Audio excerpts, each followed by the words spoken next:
Vous êtes en train de nous dire que Mathias Nzon vous a affirmé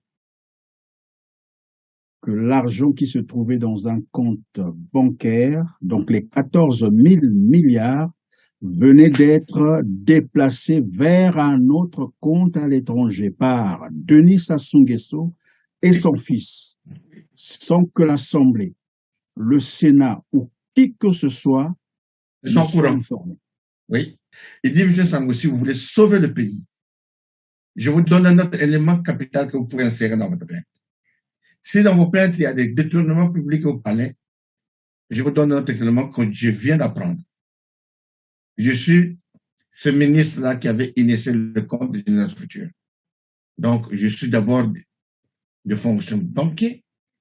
Mes amis banquiers m'ont dit que cet argent qui était là vient d'être transféré dans un pays étranger par le président de la République avec son fils, qui est Kiki. Mais aucun membre du gouvernement n'était au courant, ni l'Assemblée, ni le Sénat. Ils ont dit, l'affaire est tellement go. Vous vous rendez compte que le jour du dépôt de plainte, le greffier qui m'avait reçu m'avait dit, mais monsieur Tsangou, vous devez corriger, je crois que vous êtes trompé ici. Dans le chapitre du détournement, vous avez écrit 14 000 milliards. Vous voulez dire 14 millions, 14 000 milliards. Vous voyez, ça vous étonne que quelqu'un ne peut pas détourner une forte somme comme ça. Mais c'est bien écrit, 14 000 milliards. Et il a reconnu lui-même que cet argent était bien gardé dans une banque ici. Pour des générations futures. Mais au fond, cet argent était détourné. Et Qui là a aussi, reconnu que l'argent avait été déposé dans une banque? Le greffier? on ne peut pas porter une plainte à un chef d'État si vous n'avez pas les éléments, si vous ne faites pas de l'aventure. Vous savez, et je voulais aussi dire à tout ce monde-là qui s'agite pour dire, on va pas porter plainte, qu'ils me reçoivent, qu'ils viennent se rapprocher de nous. Moi, j'ai eu la chance de croiser tous ces gens-là et d'être au milieu de ces gens-là. Donc, je sais de quoi je parle. J'avais croisé M. Mathias Nzon en Paris, en pleine conférence de presse, que j'avais interpellé devant la presse, donc Zengamambo, Congo Liberté, Jean TV, tout le monde était là. Je n'interviens pas ici étant comme politique, ni membre de non, nous sommes une société civile, des victimes de guerre, qui a déposé une plainte pour l'unité dont votre nom figure dans la plainte.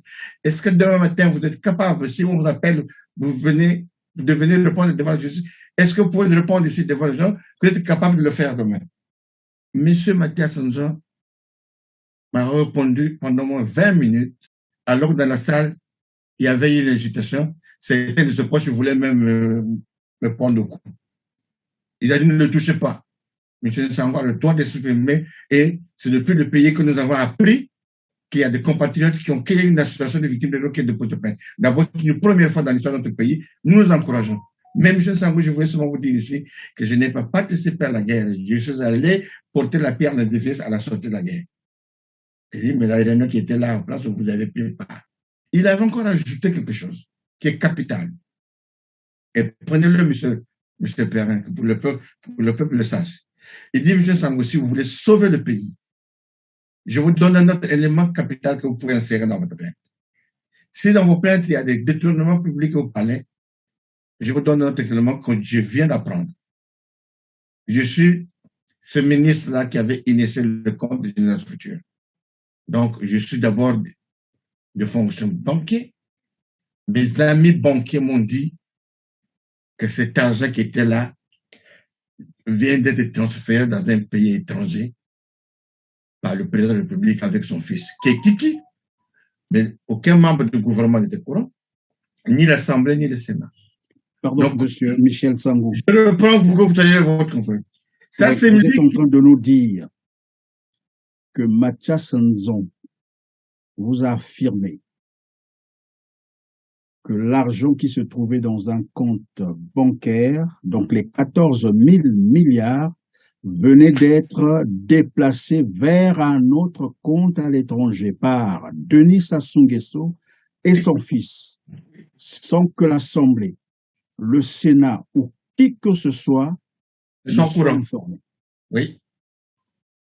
Et devant la presse, c'est pas pour rien que je vous dis, qu'est-ce que les Congolais attendent? Qu'est-ce que les Congolais attendent? Qu'est-ce qu'ils veulent? La presse était là. Je vous ai cité la presse ici. Personne n'a fait Oui, mais écho. c'est là ma curiosité. Quand vous dites que la presse était là, alors toute cette presse qui était là a fait quoi après, après avoir enregistré une telle information? C'est surprenant quand même. C'était moi seulement félicité pour avoir le courage de le faire. Personne n'a fait écho. Alors que c'est filmé, hein. Il y a les images. Et la lettre que j'avais donnée à M. Noumachon, j'ai gardé la copie. C'est bien écrit dans la plainte. C'est bien inséré dans la plainte. Que Mathias Nzon est le témoin oculaire, c'est lui qui avait ouvert le compte. C'est lui qui avait ouvert le compte des générations futures. Il parlait, il n'a pas dit, il dit, c'est moi qui ai initié les comptes des générations futures. Mais tout cet argent-là est sorti. Mais comme c'est des gros montants, ils ont dit, on va me donner les traces. On me donnera les comptes là où c'est parti. Le pauvre, il en a parlé à Bradavi une fois, il n'a pas pu faire du bruit, parce qu'il y a eu le bruit de botte, peut-être, de peur. Le président, il n'a pas fait Konala, son âme, il en a fait un tas pendant sa campagne. Mais ça, on parle de bout de lèvres. Bon, s'ils étaient vraiment conscients, ils étaient obligés de sentir question qu'on puisse mobiliser toute la population pour dire, on souffre, les hôpitaux, nous sommes devenus des moines, sauter tout cet argent. Je suppose qu'à l'heure où nous sommes en train d'échanger là, Denis Sassou Nguesso et son fils, Denis Christel Sassou Nguesso, ont volé l'argent du Congo, les 14 000 milliards. Et ça se trouve dans leur compte privé quelque part. Je précise et je demande à la presse de ne plus demander où est parti l'argent de 14 milliards. Cessez de dire ça. Dites que Sassou Nguesso doivent remettre l'argent, les 14 000 milliards. Oui, c'est quand même 25 milliards de dollars. Alors, 25 milliards de dollars, c'est beaucoup d'argent, ça. Et nous sommes en 2016. Pendant la campagne, on avait interviewé le président de la République là. Il y a même une fillette de Ouesso, je crois, qui avait posé la question au président de la République. Où est parti l'argent de génération future? Oui, il avait botté en touche. Tout le monde a vu ça, évidemment. Il titubait là, il n'arrivait pas à répondre à la question. Et voilà. Et pendant qu'on en parle, puisque nous y sommes, je vais proposer à nos téléspectateurs qui n'avaient jamais suivi cet extrait, la vidéo évidemment, là où Sassou Nguesso répond à la question de savoir où sont passés les 14 000 milliards. Suivez. Wesso, où va l'argent des générations futures? Je vais poser les trois questions, une question et une réponse. Où va l'argent des générations futures? Ben, si les des générations futures, c'est qu'il est pour les générations futures est gardé pour cela. Et on ne va pas donner à cette demoiselle, non? Il existe une réserve aujourd'hui pour ces générations futures, Monsieur le Président? Mais c'est l'objet, non, du projet. Réserve pour les générations futures, oui.